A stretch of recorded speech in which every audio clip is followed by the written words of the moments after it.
Hello दोस्तों, मैं दिनेश चौधरी आप सभी का स्वागत करता हूं पीएससी बाय डीसी सर हमारे यूट्यूब चैनल पर। इस चैनल पर हम एमपीपीएससी परीक्षा के लिए निःशुल्क तैयारी कर रहे हैं। एक क्रमबद्ध तरीके से तैयारी करते हुए पहले 10वीं यूनिट, फिर 6ठी यूनिट और फिर हमने पहली यूनिट के नए कंटेंट को समाप्त किया। इसके बाद हमने लगभग उन सभी नए नए टॉपिक्स को कवर किया जो कि नए सिलेबस में जुड़े थे। अब परीक्षा का समय है, सबसे महत्वपूर्ण चीजों को पढ़ना एक अच्छी रणनीति का हिस्सा होता है और इसी क्रम में हम केवल और केवल मध्य प्रदेश पर ध्यान दे रहे हैं। मध्य प्रदेश एग्जाम में 50 से 55 नंबर तक आएगा और ये महत्वपूर्ण वो हिस्सा है जो किसी भी कैंडिडेट के सिलेक्शन में सबसे ज्यादा भागीदारी निभाएगा। चलिए इसी क्रम में मध्य प्रदेश के साहित्यकार और उनकी कृतियों को पढ़ने वाले हैं। चलिए शुरू करते हैं। सबसे पहले भगवान श्री गणेश का नाम लेकर श्री गणेशाय नमः बोलते हुए और मेरे शिक्षक श्री सुरेश पटेल सर को याद करते हुए आगे बढ़ते हैं। हमारे सिलेबस में एक अच्छे से टॉपिक दिया हुआ है, मध्य प्रदेश के प्रमुख साहित्यकार एवं उनकी कृतियां। ये महत्वपूर्ण टॉपिक है, आपको इस टॉपिक में थोड़ी सी डीपनेस रखनी है। जो टॉपिक कम पढ़ने हैं वो मैं आपको कम पढ़ा रहा हूं। खैर, मैं अब आपको बहुत ज्यादा डीप ले जाने की कोशिश नहीं करूंगा। जहां मुझे बहुत ज्यादा याद है फिर भी मैं उसे थोड़ा सा एक लाइन में ही समरअप करूंगा, लेकिन फिर भी आपको इन सब की जानकारी जरूर रखनी है। चलिए शुरू करते हैं। पहले ये समझ लेते हैं कि मध्य प्रदेश के साहित्यकारों को हम किस रूप में पढ़ने वाले हैं। हम मध्य प्रदेश के जो साहित्यकार हैं, रचनाकार हैं, कवि हैं, उन सबको, कवियों को हम 4 भागों में बांटने वाले हैं। जिस प्रकार हमारे इतिहास को हम 3 भागों में बांट लेते हैं, प्राचीन कालीन इतिहासकार, मध्यकालीन इतिहासकार, आधुनिक कालीन इतिहासकार और मध्य प्रदेश के लोक साहित्यकार। लोक साहित्यकार से क्या आशय है? लोक साहित्यकार से आशय है कि ऐसा साहित्यकार जो किसी सब्जेक्ट की कृतियां नहीं रचता हो, उसने जन सामान्य को या तो कोई संदेश देने के लिए या समाज में कोई सुधार कार्य करने के लिए या जन सामान्य की भाषा में अपने उद्देश्य उपदेश दिए और बाद में उन्हें लिपिबद्ध कर लिया गया, तो वे कहलाते हैं लोक साहित्यकार। जो जनता के बीच रहकर जनता की बातों को जनता की भाषा में जनता के लिए करते हैं, वे लोक साहित्यकार है। सबसे पहले हम प्राचीन काल के जो लोक साहित्यकार हैं उन पर बात करते हैं। यहां सबसे पहले हमें भारत के शेक्सपियर, कालिदास पढ़ने हैं, फिर हमें भवभूति पढ़ने हैं, फिर हमें भर्तृहरि पढ़ने हैं। सबसे पहले कालिदास, भवभूति, भर्तृहरि और बाण भट्ट, ये हमें मूल रूप से पढ़ने हैं। साथ में एक हम एक्स्ट्रा कवि राजशेखर भी पढ़ने वाले हैं। इनकी कृतियां हमें याद रखनी है। इनके जो ग्रंथ हैं, इनकी जो कृतियां देखो, क्योंकि सिलेबस में यहाँ जो एक टॉपिक दिया हुआ है, यहाँ खुद में ही लिखा हुआ है उनकी कृतियां। यहाँ देखो, किसी भी कवि में उसकी किताब तो अपने आप में निहित होती है, लेकिन अगर हमें यह कहा जा रहा है कि उसकी कृतियां, तो हो सकता है कि उसकी कृति के बारे में भी जरा सी बातें कर ली जाए, तो हम थोड़ी सी इंफॉर्मेशन जो है वो इनकी कृतियों के बारे में भी आपको देंगे। मतलब हम पहले साहित्यकार तो पढ़ेंगे ही, उसने जो किताबें लिखी उन पर तो बात करेंगे ही, उसकी किताबों में क्या लिखा हुआ है उसे भी 1 लाइन 2 लाइन में समरअप करने की कोशिश करेंगे। तो चलिए शुरू करते हैं। सबसे पहले भारत के सबसे महान कवि कालिदास से, कालिदास के बारे में 3-4 फैक्ट याद रख लेते हैं हम। कालिदास चंद्रगुप्त विक्रमादित्य के 9 रत्नों में से एक थे।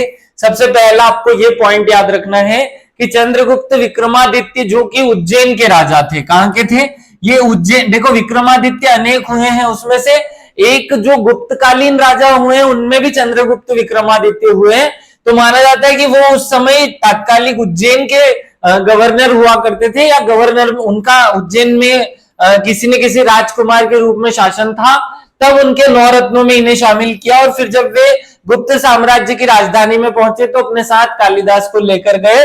तो कालिदास के बारे में पहला फैक्ट याद रखना है कि ये गुप्त शासक चंद्रगुप्त विक्रमादित्य के 9 रत्नों में से एक थे। इन्हें हम क्या कहते हैं? भारत का शेक्सपियर कहा जाता है। क्या कहा जाता है इन्हें? भारत का शेक्सपियर। अब यहां शेक्सपियर शब्द का अर्थ समझ लो। देखिए, पश्चिम के लोग हमें उपाधियां देते हैं और पश्चिम में एक सबसे महान कवि हुए हैं शेक्सपियर, तो भारत का शेक्सपियर इन्हें कह करके सबसे महान कवियों में शामिल किया जा रहा है।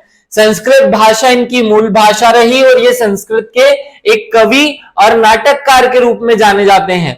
मध्य प्रदेश सरकार ने उनके सम्मान में कालिदास सम्मान समारोह की शुरुआत 1980-81 में की थी। इसे याद रख सकते हो कि कालिदास 1980 साल जिए और 81 में उनके नाम पर पुरस्कार शुरू किया गया मध्य प्रदेश शासन द्वारा।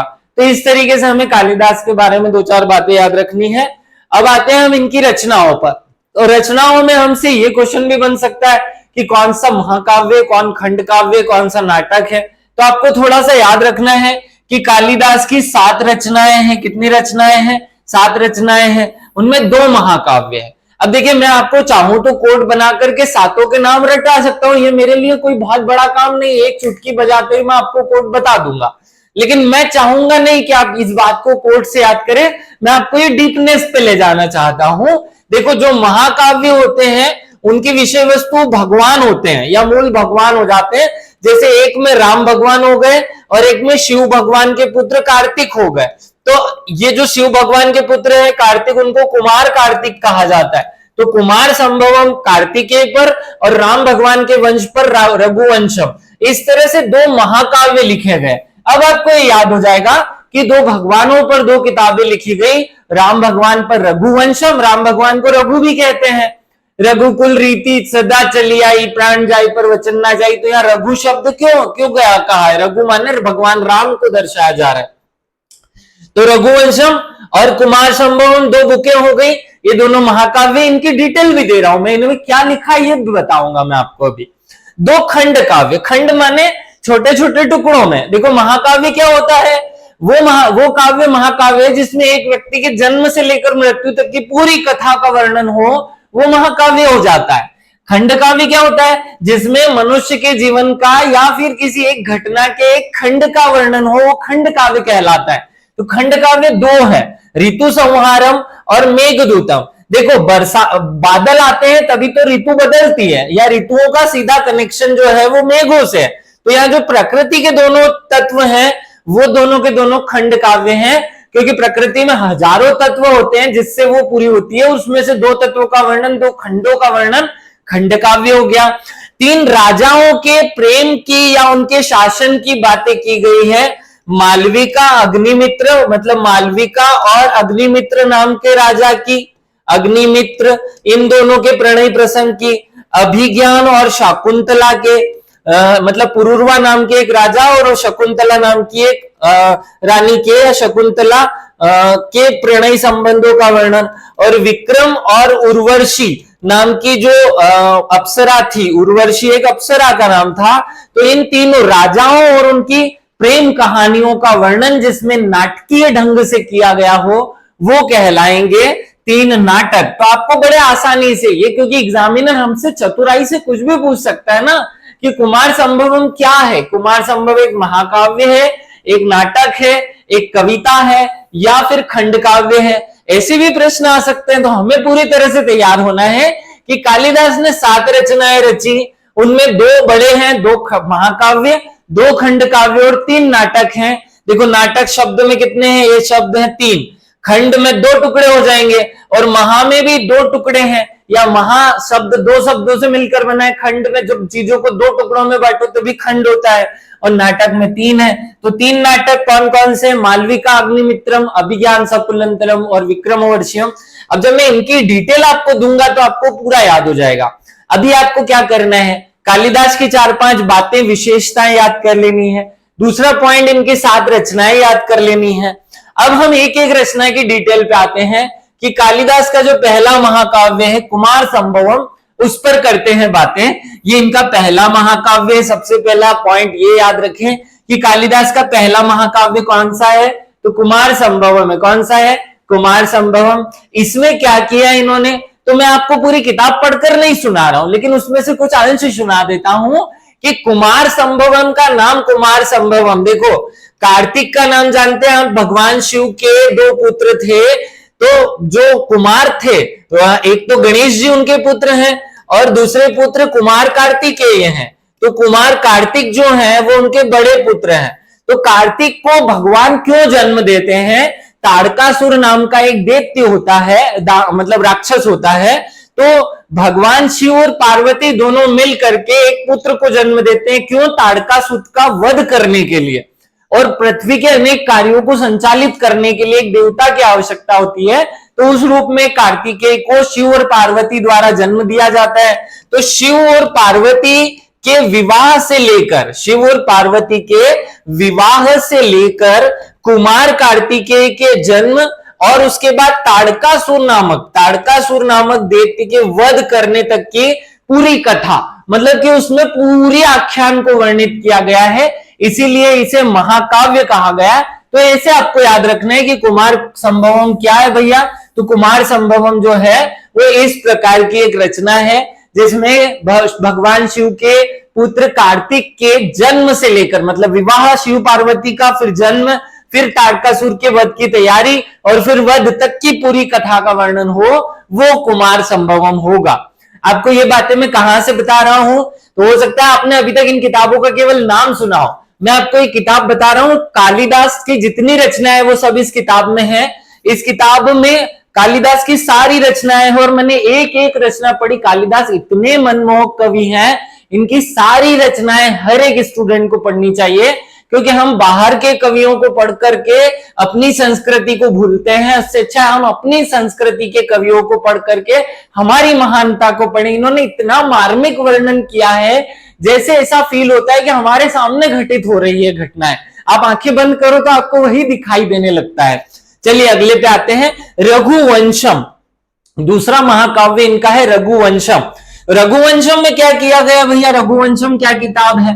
देखो, रघु का मतलब होता है राम भगवान के बारे में। तो भगवान राम के जो वंशज हैं, मतलब जहां से ये सूर्यवंश, जो भगवान राम जो है वो सूर्यवंश के थे, इनको रघुवंशी कहा जाता है। तो रघुवंश या सूर्यवंश, तो रघुवंशी जो है इसकी शुरुआत राजा दिलीप से होती है। कहां से होती है? दिलीप, और उनके पुत्र, उनके पुत्र, उनके पुत्र, फिर ऐसे दशरथ आते हैं और दशरथ के पुत्र भैया राम भगवान होते हैं। राम के पुत्र लव और कुश होते हैं और इनके जो वंशज हैं, वंशावली हैं, उनके अंतिम राजा अग्निवर्ण होते हैं। कौन होते हैं? भगवान राम। देखो, पहले दिलीप होते हैं सबसे पहले राजा, फिर बीच में राम भगवान आए और आखिरी राजा होते हैं अग्निवर्ण।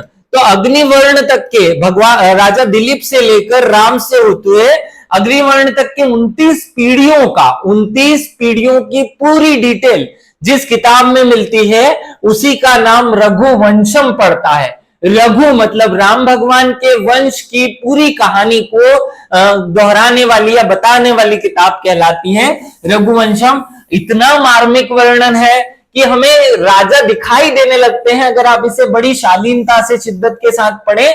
अभी मत पढ़ने लग जाना, अभी हमें केवल पीएससी पर फोकस करना है। मैंने पीएससी क्लियर कर लिया इसलिए मैं पढ़ सकता हूं, आप लोग नहीं पढ़िएगा। अभी आपको हमने बता दिया कि क्या लिखा है उसमें। जैसे आपने मूवी का ट्रेलर देख लिया हो तो वैसे ट्रेलर से काम चला लो। अभी किताबें बाद में मैं पढ़ाऊंगा, कौन कौन सी किताबें पढ़नी है वो सब बताते रहूंगा। अभी नहीं पढ़ना है, अभी केवल हमें फोकस एक और एक चीज पर करनी है, याद करने पर। फिर से बता दूं, याद करने पर फोकस करना है। चलो आगे बढ़ते हैं, नेक्स्ट पॉइंट पे आते हैं। कालिदास की 2 रचनाएं हैं, मेघदूतम और ऋतु संहारम। ये क्या है भैया? मेघदूतम क्या है? मेघदूतम में कुबेर नाम के एक राजा होते हैं। कौन होते हैं?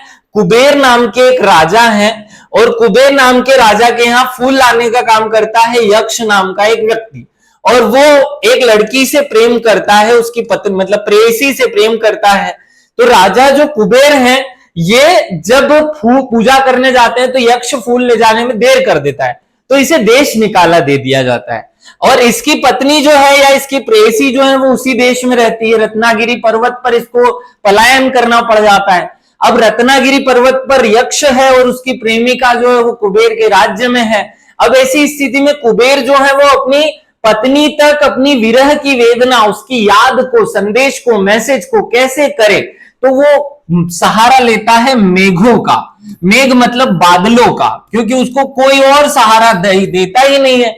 तो बादलों के माध्यम से अपने प्रेम की तड़प को अपने से लेकर अपनी प्रेमिका तक पहुंचाने की जो एकदम मार्मिक छवि, वो एक इतना खतरनाक से वर्णन करते हैं, हमें फील आंसू आ जाते हैं कि ये कितना तड़प रहा है इसके लिए। मतलब उसकी जो वास्तविक तड़प है उसकी प्रेमिका के लिए, उसे वो शब्दों में बयां कर देते हैं। इस प्रकार के हमारे कालिदास हैं। तो कालिदास ने मेघदूतम में क्या किया है कि यक्ष के प्रेम संदेशों को बादल के माध्यम से पहुंचाते हुए एक विशेष खंड काव्य का वर्णन किया गया। उसमें किसी पुरुष के विरह वेदना का वर्णन किया गया है कि कैसे कोई पुरुष अपनी प्रेमिका के लिए तड़पता है। उसकी सुंदरता का वर्णन किया गया है, उस स्त्री की सुंदरता का बहुत ज्यादा अच्छे से मार्मिक वर्णन किया गया है। अगली जो बुक है ऋतु संहारम, ये भी खंड काव्य है। ऋतु संहारम में हमारे भारत में प्रचलित 6 ऋतुओं को एकदम क्रमबद्ध तरीके से व्यवस्थित ढंग से किस ऋतु की क्या विशेषता है और हमारी प्रकृति में क्या बदलाव आता है, कैसी परिस्थितियों से कौन सी ऋतु बनती है, किस ऋतु में क्या क्या उगता है, क्या अच्छा होता है, क्या बुरा होता है, इन सब बातों का व्यवस्थित वर्णन मिलता है ऋतु संहारम में। आपको 2 किताबें बता दी हमने प्रकृति वाली, मेघदूतम और ऋतु संहारम, आपको दोनों ही याद रखनी है। चलिए आगे बढ़ते हैं। कालिदास की अगली रचनाएं हैं 3 राजाओं पर बनी हुई प्रेम कथाएं या प्रेम कहानियां। पहली है अभिज्ञान शाकुंतलम। ये क्या है? शकुंतला नाम की एक रानी है और दुष्यंत नाम का एक राजा है जो दुर्वासा ऋषि हैं। दुर्वासा ऋषि की पुत्री है या दुर्वासा ऋषि की शिष्या है शकुंतला। कौन है? शकुंतला जो है वो दुर्वासा ऋषि की शिष्या है। जब दुष्यंत नाम का राजा गार्डन में घूमने जाता है, जंगल में घूमने जाता है, तो उन्हें शकुंतला से प्रेम हो जाता है और शकुंतला को दुष्यंत से प्रेम हो जाता है, क्योंकि उसने अपने जो गुरुजी हैं उनकी आज्ञा के बिना प्रेम कर लिया था शकुंतला ने। इसलिए दुर्वासा ऋषि उसको श्राप देते हैं कि ये जो राजा है ये तुझे भूल जाएगा। और फिर जब राजा बहुत मिन्नतें करता है तो फिर उसे आशीर्वाद देते हैं कि जब तू ये अंगूठी वापस देख लेगा तो तुझे ये शकुंतला वापस से याद आ जाएगी। तो पहले शकुंतला और दुर्वासा दुष्यंत दोनों शादी कर लेते हैं, फिर वो भूल जाता है। और फिर उसके बाद एक मछुआरे को एक मछली के पेट में से एक अंगूठी मिलती है जिसको राजा तक पहुंचाया जाता है। पहले वो मछुआरे पर चोरी का इल्जाम लगाया जाता है, फिर राजा जब उसे देखता है तो उसे पूरी कहानियां याद आती है, शकुंतला की याद आती है। इस तरह का एक बहुत ही प्रेम पूर्ण मार्मिक वर्णन करते हुए कालिदास ने दुष्यंत और शकुंतला के प्रेम और इन सब बातों का या राजपाट की बातों का वर्णन किया है। आपको ये याद रखना है। और इसी कारण, इस किताब के कारण, कौन सी? अभिज्ञान शाकुंतलम के कारण ही कालिदास को भारत का शेक्सपियर कहा जाता है। अगली कहानी है विक्रमोर्वशीयम। क्या नाम है? विक्रमोर्वशी। तो राजा पुरूरवा और उर्वशी। उर्वशी कौन थी? उर्वशी एक अप्सरा थी। कौन थी? अप्सरा थी। तो अप्सरा ये जो उर्वशी है, ये जब कुबेर के यहाँ भोजन के लिए निमंत्रण होता है इनका और जाती हैं, तो रास्ते में केसी नाम का एक दैत्य, केसी नामक दैत्य जो है वो उनका और उनकी सहेलियों का हरण कर लेता है। अब ऐसी स्थिति में राजा पुरूरवा जो है वो उनकी जान बचाता है और इसका पूरा वर्ड टू वर्ड घटनाक्रम का वर्णन आपको विक्रमो उर्वशीयम और फिर विक्रम और उर्वशी के प्रेम की बातें की गई हैं। तो राजा विक्रम और उर्वशी नाम की राजा पुरूरवा और उर्वशी के प्रेम की कथा का वर्णन जिस किताब में मिलता है वो विक्रम उर्वशीयम है। आपको याद रखना है। मालविका अग्निमित्रम। मालविका अग्निमित्रम में यह अग्निमित्र जो है ये बहुत सारे लोगों द्वारा कहा गया कि ये वही अग्निमित्र है जो बिंदुसार बिंबिसार के क्रम का था और मालवी का एक रानी का नाम है। इन दोनों के बीच की जो प्रेम कहानी है उनका वर्णन, मतलब अमीरी और गरीबी के बीच की प्रेम कहानी को इस किताब में मालवी का अग्निमित्रम में दर्शाया गया है। कालिदास की पहली रचना मानी जाती है ये मालवी का अग्निमित्रम। आपको याद रखना है। तो इस तरीके से कालिदास ने 7 किताबों में जैसे 7 युगों की हर प्रकार के प्रेम की, वीरता की, हर प्रकार की बातों को इस सहज ढंग से पिरोया, बताया है, जैसे जीवित रूप में हमारे सामने वो घटनाएं मूवी के रूप में चल रही हो। इस तरीके से कालिदास एक कवि थे, एकदम महान कवियों में से एक सबसे श्रेष्ठ कवि कहे जा सकते हैं भारत के। संस्कृत के प्रथम नाटककारों की श्रेणी में पहले नंबर पे खड़े हुए व्यक्ति कालिदास। बहुत ही ज्यादा मार्मिक अर्थात होता है जो जीवंत वर्णन कर दे, तो इस प्रकार जीवंत वर्णन करने का काम कालिदास ने किया। चलिए आगे बढ़ते हैं। दूसरे हमारे जो रचनाकार हैं वो भवभूति हैं। अब भवभूति के बारे में हमें याद रखना है कि प्राचीन में जो रचनाकार हम पढ़ रहे हैं उसमें हमें 5 लोग पढ़ने हैं, कालिदास, भर्तृहरि, भवभूति, बाणभट्ट और राजशेखर। उसमें दूसरे नंबर पे आते हैं भवभूति। भवभूति कौन है भैया? तो पहले बेसिक जानकारी ले लो। इनका जन्म पदमपुर कहां है? महाराष्ट्र में हुआ और इनका वास्तविक नाम श्रीकंठ हुआ करता था। कन्नौज के जो शासक थे, क्योंकि कन्नौज का शासन मालवा तक भी फैला हुआ था, तो कन्नौज के शासक यशोवर्मन के दरबारी कवि थे, या उनके दरबार में इन्होंने कविताएं की। संस्कृत के कवि हैं। देखो प्राचीन काल के सारे संस्कृत के कवि हैं। प्राचीन भारत का मिल्टन कहा जाता है इन्हें, ये बहुत महत्वपूर्ण है। मुझे उम्मीद है कि 80% बच्चों को ये लाइन याद नहीं होती होगी कि प्राचीन भारत का मिल्टन किसे कहा जाता है। तो भारत का शेक्सपियर कालिदास को, प्राचीन भारत का मिल्टन जो है वो किसे कहा जाता है? वो भवभूति को कहा जाता है। दार्शनिकों में इन्हें अंबक के नाम से जाना जाता है। ये यूपीपीसीएस का एक प्रश्न है जो मैं आपको बता रहा हूं कि भवभूति नामक जो कवि हैं इन्हें दार्शनिकों में किस नाम से पुकारा गया है? तो इन्हें दार्शनिकों में अंबक के नाम से पुकारा गया है। ये पॉइंट भी आप याद रखेंगे। भवभूति के बारे में थोड़ी सी बातें हो गई। अब इनकी किताबों पर आते हैं। पहली पुस्तक इनकी महावीर चरित्र, दूसरी मालती माधव और उत्तर रामचरित्र। केवल 3 किताबें हैं, याद रखनी है। भवभूति में कितनी किताबें याद रखनी है? मालती और माधव, 2 लोग हो गए, प्रेम कथा हो गई। मालती माधव के बाद हो गया महावीर चरित्र और फिर उत्तर रामचरित्र। अब आप बोल रहे हो, सोच रहे होंगे कि मैं कोट बनाकर ये तीनों किताबें याद कराऊंगा। नहीं, मैं इनकी डिटेल आपको बताऊंगा। जैसे ही डिटेल बताऊंगा आपको याद हो जाएगी, मुझे गारंटी है कि ये याद हो जाएगी। चलो आगे बढ़ते हैं, इनकी डिटेल्स पर आते हैं। सबसे पहले महावीर चरित्र की बात करते हैं। आप सब लोगों ने भगवान राम के बारे में इस वर्ष बहुत वर्णन सुना होगा। तो भगवान राम के बारे में 6 खंडों में जो वीरताएं हैं उनकी, कैसे उन्होंने वन में राक्षसों को मारा, इन सब बातों को महान चरित्र के रूप में या महावीर के रूप में प्रेजेंट करते हुए, भगवान राम को महावीर के रूप में प्रेजेंट करते हुए जो किताब लिखी गई वो महावीर चरित्र कहलाती है। यहां महावीर चरित्र से आप ये मत समझिएगा कि जैन धर्म की किताब है, नहीं भाई, ये भगवान राम को महावीर बताने वाली किताब है, जिसमें केवल उनको एक योद्धा के रूप में प्रेजेंट किया गया है, एक वीर के रूप में प्रेजेंट किया गया है। महावीर नायक के बारे में वीर रस से प्रेरित, अर्थात भगवान राम के बारे में वीर रस से प्रेरित एक पुस्तक है, जिसमें भगवान राम द्वारा जिन जिन राक्षसों का किन किन कारणों से वध किया गया और क्यों, क्या क्या उसके रिजल्ट निकले, क्या तरीके अपनाए गए, इन सब बातों का व्यवस्थित ढंग से वर्णन मिलता है। अर्थात आधा हिस्सा रामायण का आपको इसमें मिल जाएगा।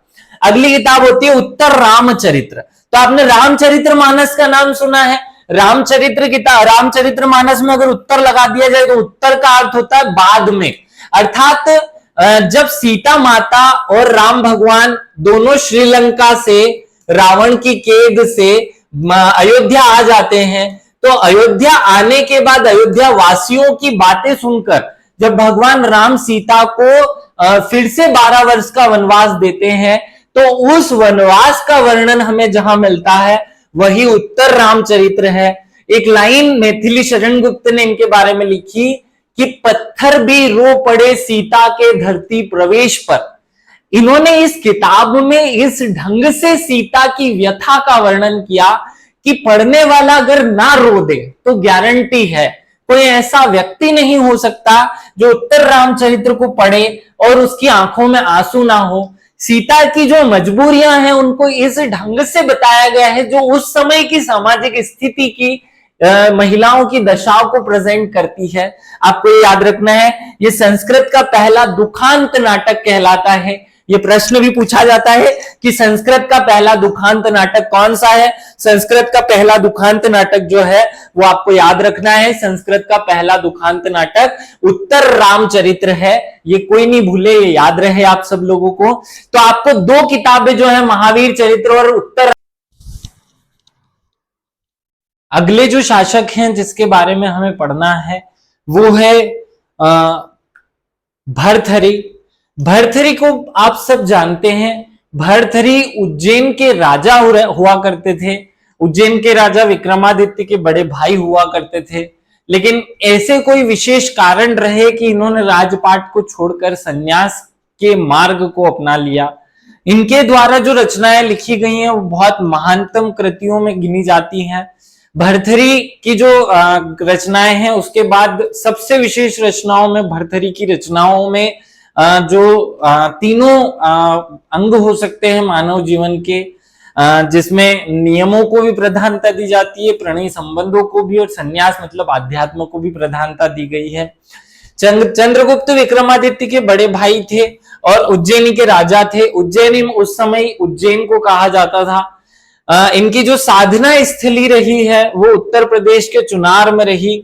इन्होंने उत्तर प्रदेश के चुनार में रह करके भगवान की आराधना की, साधना की। इनकी जो समाधि है वो सरिस्का राजस्थान में है। सरिस्का अलवर राजस्थान में इनकी समाधि है।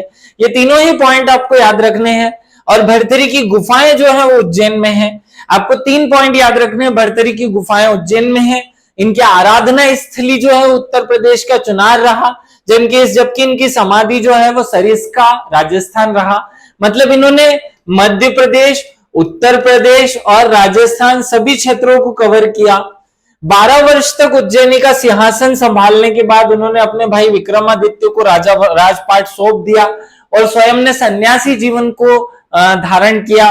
और उसके बाद इन्होंने 3 रचनाएं की जिसमें मनुष्य जीवन में आने वाले सभी पक्षों का मार्मिक वर्णन किया। प्रारंभिक इनकी जो दीक्षा है वो गुरु गोरखनाथ से हुई। आपने गोरखनाथ का नाम सुना होगा, एक महान तपस्वी हुए, महान गुरु गोरखनाथ इनके गुरु रहे। हमने राजा भर्तहरि के बारे में और कवि भर्तहरि के बारे में कुछ छोटी छोटी सी बातें पढ़ी। अब इनकी रचनाओं पे आते हैं। जो भर्तहरि है इन्होंने एक रचना लिखी जिसको शतक त्रयी के नाम से जाना जाता है और उसके 3 अंग हैं। आपको याद रखना है, उसी में नीति शतक, उसी में श्रृंगार शतक और उसी में वैराग्य शतक है। नीति शतक, श्रृंगार शतक और वैराग्य शतक, ये तीनों के तीनों शतक जो हैं वो आपको याद रखना है भर्तहरि की इस बुक के हैं या इस किताब से लिए गए ग्रंथ हैं। इन्होंने और भी अन्य किताबें लिखी, लेकिन मूलतः इनकी जो रचना है वो इन शतक त्रयी को ही माना गया है। नीति शतक, श्रृंगार शतक और वैराग्य शतक। आप याद रखिए कि ये क्या है। जब ये युवा अवस्था में आते हैं तो इन्हें एक स्त्री से प्रेम हो जाता है और उसके प्रेम में ये क्या क्या करते हैं और किस किस प्रकार से मनुष्य अपने निर्णय को प्रेम के कारण बाधित या प्रभावित करता है, इन सब बातों को श्रृंगार शतक में लिखा गया है। जब वो राजपाट संभालते हैं तो कैसी नीतियां राजा को पालन करनी चाहिए, कैसी नीतियों से किस प्रकार के प्रभाव होते हैं, किस परिस्थिति में क्या निर्णय लिया जाना चाहिए, ये सब नीति शतक में लिखा गया है। और जब वे 12 वर्ष के शासन के बाद आध्यात्म या वैराग्य ग्रहण कर लेते हैं तो सन्यासी जीवन कैसा होता है, क्या क्या नियम फॉलो होने चाहिए, किन किन बातों का ध्यान रखना है, ये सब बातें आपको वैराग्य शतक में मिलेगी। इनके बारे में एक बहुत अच्छी कहानी प्रचलन में है कि राजा वास्तव में भौतिकवादी हुआ करते थे। इनके जो गुरु थे वो इन्हें एक फल देते हैं। वो फल सेवफल का जो फल होता है वो इसलिए दिया जाता है कि राजा कभी बूढ़े ना हो। राजा जब उसे खाने वाले होते हैं तो इनके मन में विचार आता है कि मैं इस सेवफल को खा लूंगा तो मैं जीवन भर बूढ़ा नहीं होऊंगा, क्योंकि इनकी प्रेमिका से ये बहुत ज्यादा प्रेम किया करते थे। तो ये चाहते हैं कि ये फल मैं अपनी प्रेमिका को खिला दूं जिससे वो जीवन भर जवान रहे और मुझे सुकून हो, क्योंकि इस अवस्था में इंसान अपने लिए ना करते हुए दूसरों के लिए करना चाहता है या अपने प्रेमी के लिए करना चाहता है। तो ये फल वो अपनी प्रेमिका को दे देते हैं। दुर्भाग्य से इनकी जो प्रेमिका है वो किसी और व्यक्ति से प्रेम करती है और यही विचार उसके मन में भी आता है और वो उस फल को किसी उस प्रेमी को दे देती है। दुर्भाग्य से वो प्रेमी भी किसी और से प्रेम करता है, दिखावे के लिए वो उससे प्रेम करता था। वो प्रेमी जिस लड़की से प्रेम करता था वो उसी राजघराने की नौकरानी थी, और वो नौकरानी फिर से राजा से ही प्रेम करती थी। तो उस नौकरानी के माध्यम से वो फल घूम करके फिर से राजा के पास पहुंच जाता है। और जैसे ये घटना घटित होती है तो राजा भर्तृहरि की आंखें खुल जाती हैं और वो इस प्रेम के रास्ते को छोड़ करके वैराग्य के रास्ते को अपना लेते हैं। और इसी प्रकार से उन्होंने मानव जीवन के विभिन्न चरणों, विभिन्न अंगों का इन पुस्तकों में, इन ग्रंथों में वर्णन किया, जिसे हम नीति शतक, श्रृंगार शतक और वैराग्य शतक कहते हैं। एक इनकी जो किताब है उसे वाक्य द्वीप भी कहा जाता है, क्योंकि वाक्य द्वीप के माध्यम से ये अलग अलग वाक्यों से हमें मार्ग दिखाते हैं। वाक्य द्वीप, वृत्ति, भगवत वृत्ति, तो ये जैसे ऐसे वृत्ति वृत्ति शब्द जिन जिन किताबों में आए आप आंख मीच कर लगा देना, वो भर्तृहरि की किताबें होंगी। महाभाष्य त्रिपदी, महाभाष्य दीपिका, शब्द धातु समीक्षा, मीमांसा वृत्ति, तो ये वृत्ति शब्द से इनकी 6 किताबें हैं। आप याद रखेंगे, जहां वृत्ति, रट्टा मार लो एक वर्ड, जहां पीछे वृत्ति शब्द लगा हो, वृत्ति, तो ये जहां वृत्ति शब्द लगा है वो सब भर्तृहरि की किताब है। इसके अलावा इनकी कोई विशेष किताब बच नहीं जाती जिसके बारे में हमें जानना हो। आप लोगों ने इनकी मूल किताबों के बारे में, कृतियों के बारे में पढ़ लिया। आगे बढ़ते हैं। अगले जो कवि हैं वो प्रमुख कवि बाणभट्ट रहे हैं। अपने वीर रस प्रधान काव्यों के लिए जाने जाते हैं। बाणभट्ट जो है वो हर्षवर्धन थे, हर्षवर्धन के शासनकाल के या हर्ष के समय के कवि हुए हैं। यह हर्ष के दरबारी कवि थे।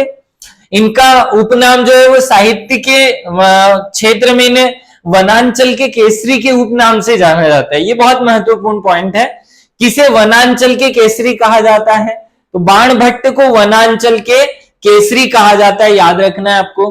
प्रकृति के अत्यंत मनोहारी चित्रण के लिए इन्हें प्रसिद्धि मिली।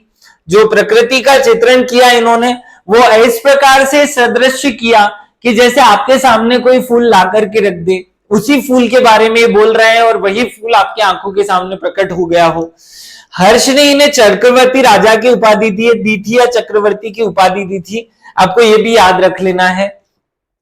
मूल इनकी किताबों पर आते हैं। इन्होंने हर्ष चरित्र लिखी, जिसमें हर्ष को बढ़ा चढ़ा करके हर्ष के जीवन काल में जो जो उन्होंने किया, हर्ष की बातों का वर्णन या हर्ष के कार्यों का वर्णन मिलता है।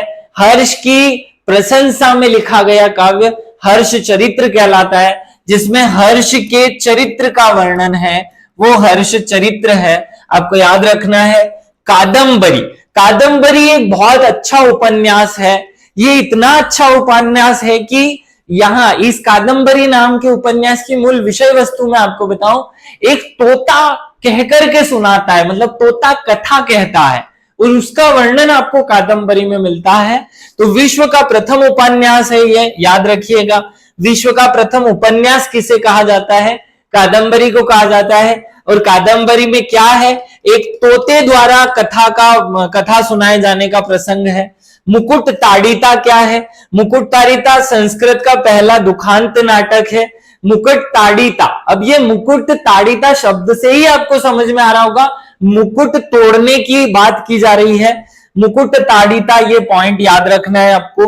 तो इनके अलावा हमें 3 किताबें और याद रखनी है। चंडिका शतक, पार्वती परिणय, ये 2 और याद रख लीजिए। मुकुट ताड़िता रिपीटेड है। चंडिका शतक में आप जैसे ही सुन ही रहे हैं, चंडिका शतक मतलब काली माता के शतक या काली माता के 100 आख्यानों का वर्णन मिलता है। पार्वती परिणय मतलब पार्वती माता का शंकर भगवान से विवाह कैसे हुआ, किस प्रक्रिया से हुआ, उन सब बातों को पार्वती परिणय में दर्शाया गया। चंडिका शतक भी आपको याद हो गया, मुकुट ताड़िता याद हो गया। कादंबरी तोते की कथा है।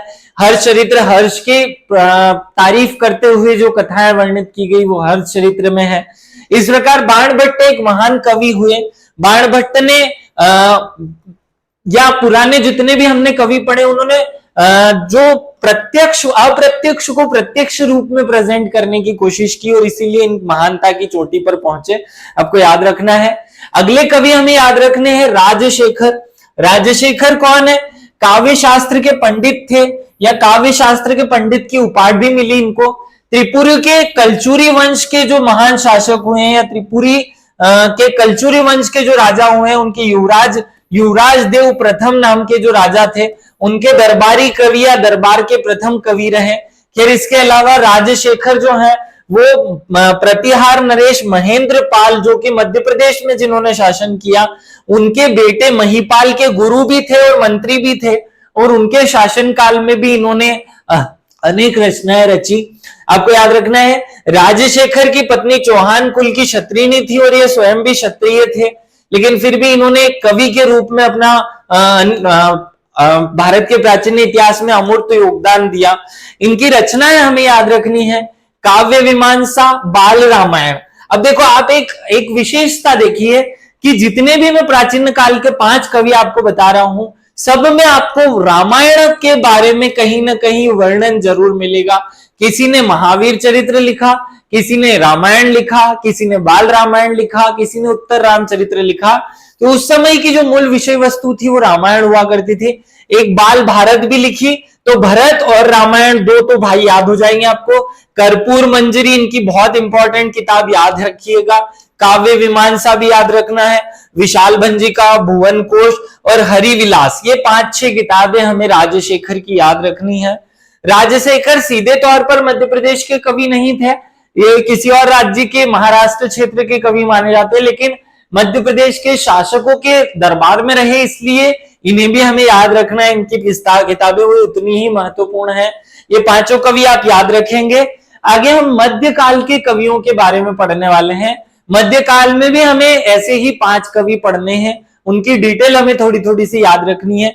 चलिए शुरू करते हैं। अब यहाँ हम बहुत ज्यादा डिटेल पे नहीं जाएंगे क्योंकि मध्यकाल के जो कवि हैं उन्होंने राजाओं की प्रशंसा में ज्यादा किताबें लिखी हैं। बहुत ज्यादा उनकी जो विषय वस्तु रही वो आध्यात्म ना रहते हुए भौतिकवाद से प्रेरित थी। प्राचीन काल की जो किताबें हैं उनको पढ़ने में इसलिए इंटरेस्ट आता है क्योंकि उन्होंने मनुष्य के जीवन में क्या कर्म करना चाहिए और क्या नहीं करना चाहिए इनको फोकस किया। जबकि मध्यकाल की जो सामाजिक व्यवस्था थी वो इस प्रकार की थी कि विदेशी इन्वेजन हो रहे थे और हमें अपनी जान बचाने के लिए, तो यहाँ जो काव्य लिखे गए वो प्रेरणात्मक काव्य थे, वीर रस प्रधान काव्य थे, या तो मानव को प्रेरित करने के लिए या फिर मनुष्य को क्या किस तरीके से अपने जीवन में परिवर्तन कर लेना चाहिए, इन पर फोकस करते हैं। आचार्य केशवदास मध्यकाल के पहले कवि हैं। इन्हें कठिन काव्य का प्रेत कहा जाता है। क्या कहा जाता है? कठिन काव्य का प्रेत। इनकी जो भाषा है वो भाषा शैली इतनी कठिन है कि उसे सामान्य व्यक्ति द्वारा पढ़ पाना, समझ पाना, उसी रूप में समझ लेना अत्यधिक कठिन है। तो भाषा की दुरूहता और क्लिष्टता के कारण इन्हें अनेक उपाधियां मिली। हृदयहीन कवि भी इन्हें कहा गया, कठिन काव्य का प्रेत भी इन्हें कहा गया। इन्हें रीतिकाल का प्रवर्तक भी कहा गया क्योंकि इन्हीं की रचनाओं से रीतिकाल की शुरुआत होती है।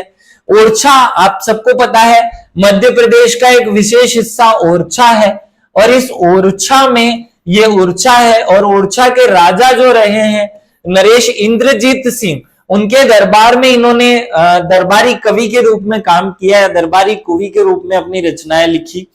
केशवदास की जो रचनाएं हैं वो 2-3 पार्ट में आप तोड़ करके याद कर लें।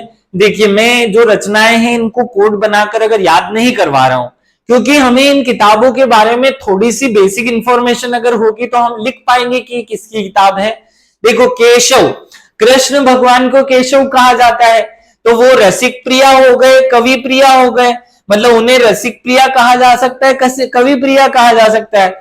वही राम के अवतार है तो रामचंद्रिका और राम अलंकृत मंजरी, ये 2 किताबें, ऐसे 2-2 के टुकड़े में आप कालिदास केशवदास की किताबें को याद करो। देखो हम किसकी किताबें याद कर रहे हैं? हम केशवदास की किताबें याद कर रहे हैं। तो केशव आपको पता है केशव को रसिक प्रिय कहा जाता है, कवि प्रिय कहा जाता है। ये पहला पॉइंट कंप्लीट हुआ। केशव ही राम का अवतार थे तो रामचंद्रिका और राम अलंकृत मंजरी। फिर 3 राजाओं पर लिखी गई, 2 राजाओं पर लिखी गई, वीर सिंह देव चरित्र और जहांगीर जस चंद्रिका। जहांगीर की जब विशेषताओं का, जो कि मुगल शासक जहांगीर है, उनकी विशेषताओं का जब आख्यान ये करते हैं, वर्णन ये करते हैं, तो जहांगीर के जस को बताने के लिए जहांगीर जस चंद्रिका, और वीर सिंह देव के जो कि जिनके दरबार के दरबारी कवि थे इंद्रजीत वीरदेव, उनके जब तारीफ करते हैं तो वीर सिंह देव चरित्र की रचना कर देते हैं। इस प्रकार से इनकी 2 किताबें चापूकारिता भी कहलाती है। रतन बावनी आपको याद रखना है। नख शिख वर्णन। अब देखो केशवदास को कठिन काव्य का प्रेत क्यों कहा जाता है?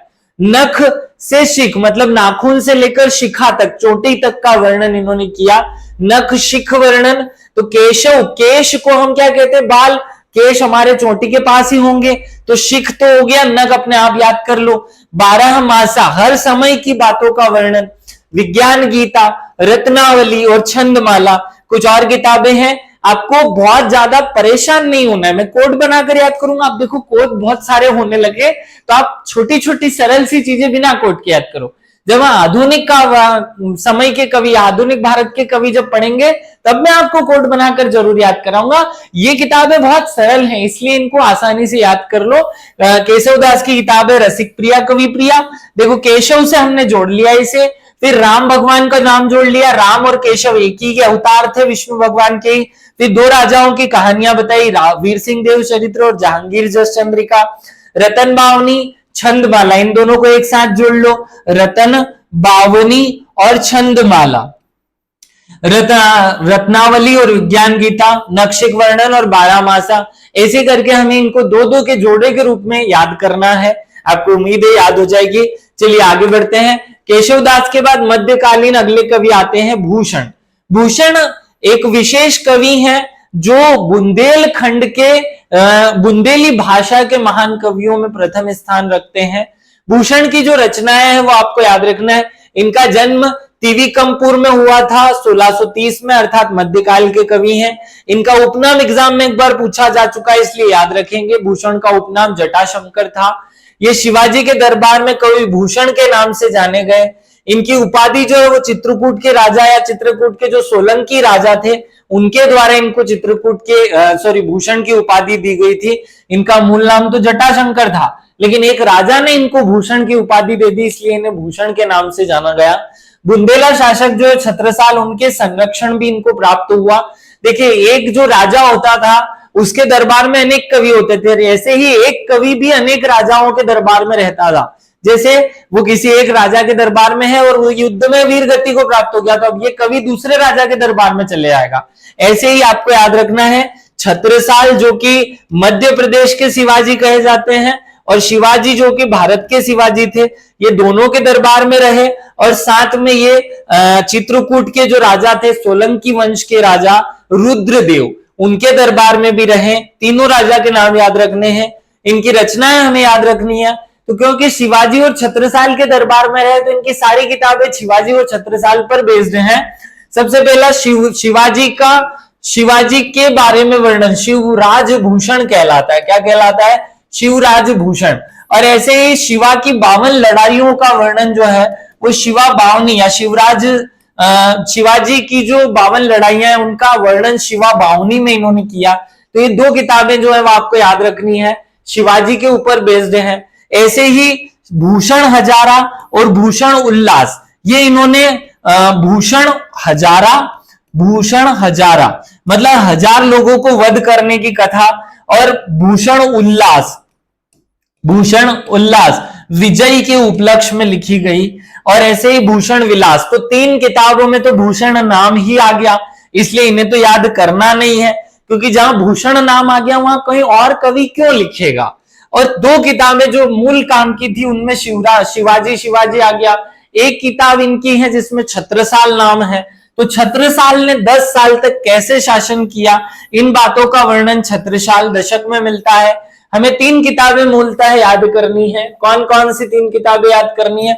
शिवराज भूषण, शिवा बावनी और छत्रसाल दशक।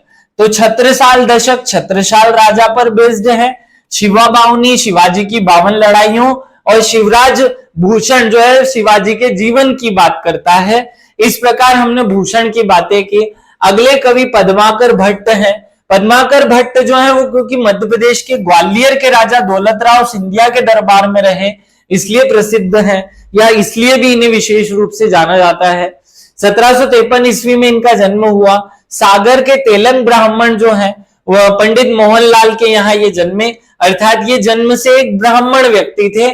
रचनाएं लिखना इन्हें बहुत प्रिय था। इनका बचपन में नाम इसीलिए प्यारे लाल रखा गया था। क्या रखा गया था? पद्माकर। नाम क्या है? पद्माकर। पद्माकर जो है वो सागर के हैं, याद रखेंगे आप, सागर के हैं। और इन्हें बचपन में प्यारे लाल कहा जाता था। क्या कहा जाता था? प्यारे लाल कहा जाता था। ब्रज भाषा में इनकी रचनाएं लिखी गई हैं, क्योंकि सागर वाला जो क्षेत्र है वो ब्रज भाषा का क्षेत्र है। रीतिकाल का अंतिम प्रवर्तक इन्हें कहा जाता है। देखो, रीतिकाल की शुरुआत केशवदास से होती है और रीतिकाल काल का अंतिम प्रवर्तक पद्माकर भट्ट को कहा जाता है। इनका जन्म क्योंकि सागर में हुआ था, इसीलिए पद्माकर समारोह भी प्रतिवर्ष सागर में ही आयोजित किया जाता है। पद्माकर के बारे में कुछ विशेष बातें हमने कर ली। अब पद्माकर की रचनाओं पे आते हैं, तो इन्हें भी हम दो दो के जोड़े में बना करके याद रखेंगे।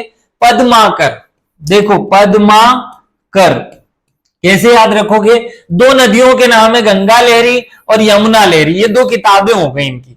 अब प्रबोध 50 और कवि 25, ऐसे हमें दो किताबें, कवि 25, तो 50 और 25 दो एक ऐसे जोड़े बना लिए कि पद्माकर ने एक 25 लिखा